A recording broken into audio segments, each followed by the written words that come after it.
कोई भी चीज जो विशाल हो, लाभदायक हो, प्रसिद्ध हो या प्रभावशाली हो, वो एक टेल इवेंट का नतीजा होती है, हजारों या लाखों में एक इवेंट की तरह। अब हम एक वेंचर कैपिटल मॉडल के बारे में बात करेंगे। अगर एक फंड 100 इन्वेस्टमेंट करता है तो वो 80% फेलियर का अंदाजा लगा रहे होते हैं, कुछ परसेंट अच्छा परफॉर्म करने का और 1 या 2% अच्छे रिटर्न का। अगर स्टॉक मार्केट में विनर्स और लूजर्स के डिस्ट्रीब्यूशन पर विचार करें तो ज्यादातर पब्लिक कंपनीज फेल हो जाती हैं। कुछ ही ठीक ठाक कर पाती हैं और कुछ होती हैं जो बहुत अच्छे रिजल्ट्स दे जाती हैं। जब आप स्वीकार करते हैं कि टेल ही बिजनेस, इन्वेस्टमेंट और फाइनेंस में हर चीज को चलाती है, तो आप ये समझते हैं कि बहुत सारी चीजें गलत जाएंगी, टूटेंगी, फेल भी होंगी, लेकिन ये बिल्कुल नॉर्मल है। अगला है चैप्टर नंबर 7, वेल्थ। वो है जो आप नहीं देखते। वेल्थ वो फाइनेंशियल एसेट है जो अभी तक किसी ऑब्जेक्ट में कन्वर्ट नहीं की गई है। हाउसल बताते हैं कि जब लोग कहते हैं कि वो करोड़पति बनना चाहते हैं, इसका असल में मतलब ये है कि वो $1 मिलियन खर्च करना चाहते हैं। $1 मिलियन खर्च करना करोड़पति बनने से बिल्कुल उल्टा है। वेल्थ और रिच के बीच में अंतर ये है कि लोग जो बड़े घर में रहते हैं और फैंसी कार चलाते हैं वो रिच हैं। बड़ी इनकम वाले लोग रिच हैं, वो इस चीज को दिखाते हैं कि वो रिच हैं। वेल्थ छुपी हुई होती है। वेल्थ वो इनकम है जिसे सेव किया जाता है, ना कि खर्च। वेल्थ का होना, ऑप्शन का होना, फ्लेक्सिबिलिटी का होना और ग्रोथ का होना। वेल्थ का मतलब है वो खरीदने में सक्षम होना जिसकी आपको जरूरत है। इसका 8वां चैप्टर कहता है कि पैसे बचाएं। एक निश्चित इनकम लेवल के बाद 3 तरह के लोग आते हैं। एक जो बचाए जाते हैं यानी कि सेव करते हैं, दूसरे जो सोचते नहीं हैं कि वो पैसा बचा सकते हैं, और तीसरे वो जिनको नहीं लगता कि उनको पैसा बचाने की जरूरत है। आपकी सेविंग रेट आपकी आय या इन्वेस्टमेंट रिटर्न से भी ज्यादा महत्वपूर्ण है। लोग क्या सोचते और महसूस करते हैं इसके बारे में चिंता ना करें। अपने समय के ऊपर नियंत्रण रखें और ऑप्शंस होना दुनिया की सबसे मूल्यवान करेंसी है। अगला चैप्टर है 9, उचित, तर्कसंगत और त्रुटि की गुंजाइश। यानी कि फाइनेंशियल डिसीजंस लेते समय बिल्कुल ठंडा होकर ना रहें, उचित रहने का लक्ष्य रखें। वाजिब होना ज्यादा रियलिस्टिक है और इसके साथ लंबे समय तक बने रहने की, जो कि सबसे ज्यादा मायने रखता है। पैसा बनाने के लिए चांसेस समय के साथ बढ़ते जाते हैं। स्कॉट सेगन, जो एक पॉलिटिकल साइंटिस्ट हैं, कहते हैं कि चीजें जो पहले कभी नहीं हुई वो पूरे समय होती रहती हैं। याद रखें कि बीते कल की परफॉर्मेंस आने वाले कल की परफॉर्मेंस का संकेत नहीं होती। ब्लैक जैक और पोकर के प्लेयर्स को पता होता है कि वो संभावनाओं के साथ खेल रहे हैं, निश्चितों के साथ नहीं। सबसे बेहतर प्लान ये है कि उन चीजों के लिए प्लान किया जाए जो आपके प्लान के हिसाब से नहीं जाती हो। आप इसको गलती के लिए जगह होना भी कह सकती हैं। ये इकलौता तरीका है सुरक्षित रूप से ऐसी दुनिया को दिशा देने का जो कि अनिश्चितताओं से चलती है, न कि निश्चितताओं से।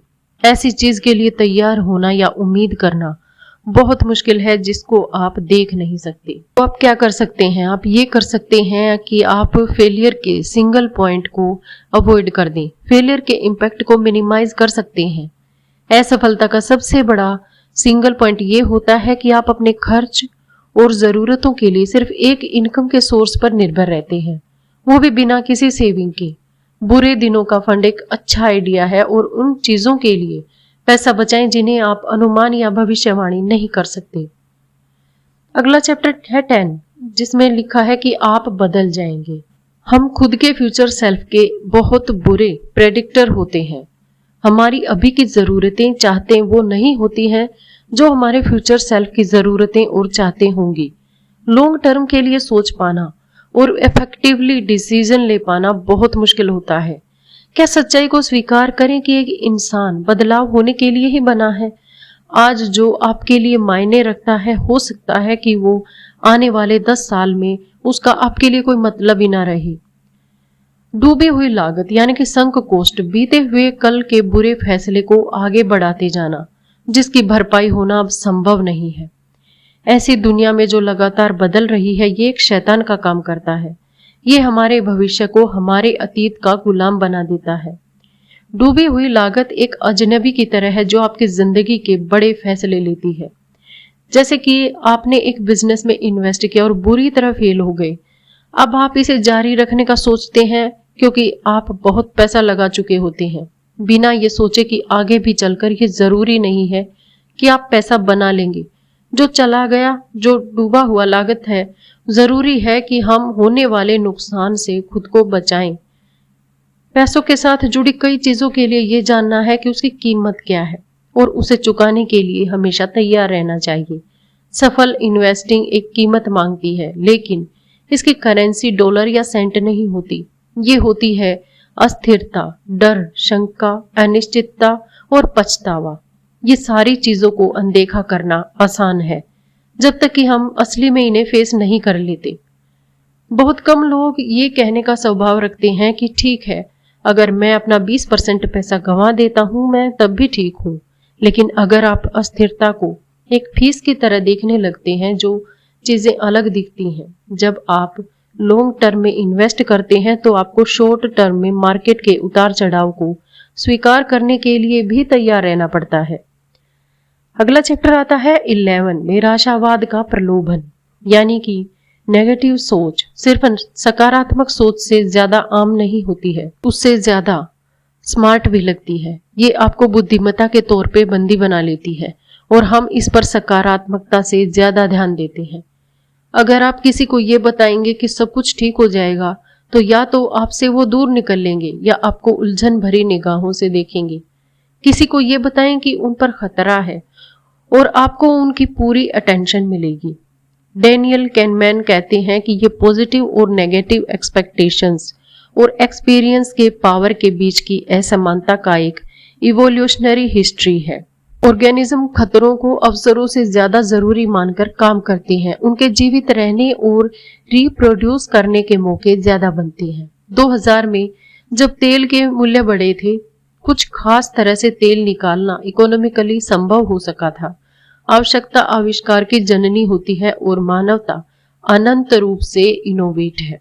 लोग बाधाओं और समस्याओं को नए समाधान के साथ जवाब देते हैं। खतरों के साथ समान परिणाम के समाधान भी आते हैं। इकोनॉमिक हिस्ट्री का ये एक कॉमन प्लॉट है जिसे अक्सर नकारात्मक विचारक द्वारा भुला दिया जाता है। प्रोग्रेस धीमी होती है, लेकिन झटके और आपदाएं जल्दी और ज्यादा प्रभावशाली होते हैं। रातों रात बहुत सारी संधियां यानी कि ट्रीटीज होती हैं, लेकिन शायद ही कभी रातों रात चमत्कार होता है। ग्रोथ बनती है और कंपाउंडिंग से, जो कि हमेशा समय लेती है। डिस्ट्रक्शन होते हैं फेलियर के सिंगल पॉइंट जो कि कुछ सेकंड्स में हो जाते हैं, और कॉन्फिडेंस लूज होना वो भी एक झटके में हो जाता है।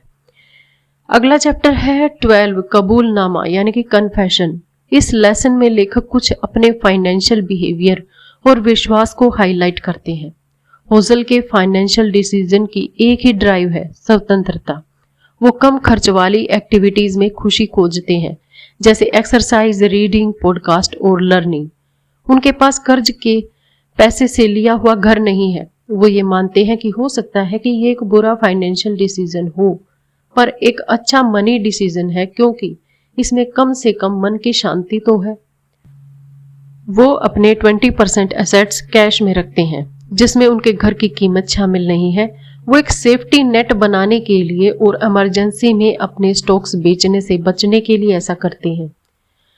चार्ली मुंगर कहते हैं कि कंपाउंडिंग का पहला नियम ये कहता है कि इसमें बिना वजह के रोक टोक न की जाए। होजल अब किसी इंडिविजुअल स्टॉक में इन्वेस्ट नहीं करते। होजल ने सभी stock market investments low cost index funds में कर रखे हैं।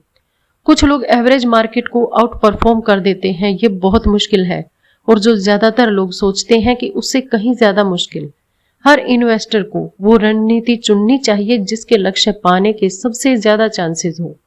ज्यादातर इन्वेस्टर्स के लिए लॉन्ग टर्म में लो कॉस्ट इंडेक्स फंड सबसे ज्यादा रिटर्न देकर जाएंगे। मुझे उम्मीद है कि आपको ये समरी पसंद आई होगी। किताब के सभी चैप्टर्स आपको अपनी जिंदगी में अपनाकर अपनी लाइफ को और भी आप बेहतर बना पाएंगे। अब बात करते हैं बुक के रिव्यू की। द साइकोलॉजी ऑफ मनी में मॉर्गन हाउसेल इनसाइट्स प्रदान करता है।